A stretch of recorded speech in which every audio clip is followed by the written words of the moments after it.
అంటే ఇదే యేసు నీ కోసం నా కోసం చచ్చిపోయాడని చెప్పి ఎందుకు అనొద్దు అంటున్నానంటే, ఇప్పుడు నేను 2 సార్లు జైలుకి వెళ్ళాల్సి వచ్చింది. ఇది నా కోపం చేత 2 సార్లు జైలుకి వెళ్ళాల్సి వచ్చింది. కానీ నేను మీకోసం నా కోసం నేను జైలుకి వెళ్ళాను అంటే ఖచ్చితంగా కరెక్ట్ కాదు. అలాగే యేసు నీ కోసం నా కోసం చచ్చిపోయాడంటే కూడా కరెక్ట్ కాదు. ఓకే, నా లాజిక్ మీకు అర్థమైంది అనుకుంటున్నాను. సో ఇక మీదట రాబోతున్న సిరీస్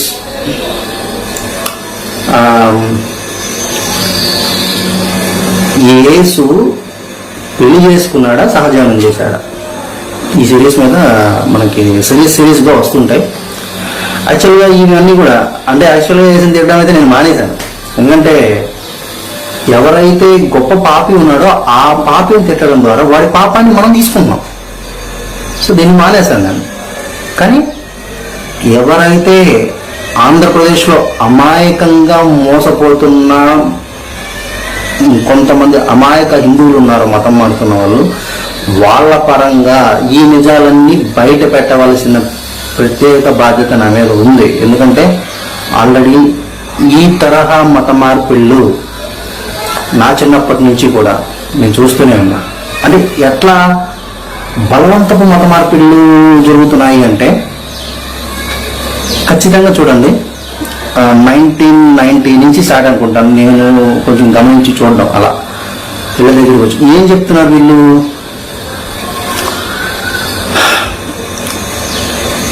ప్రళయం రాబోతుంది, సృష్టి అంతమైపోతుంది, తీర్పు దినం వచ్చేస్తుంది, మారు మనసు పొందండి.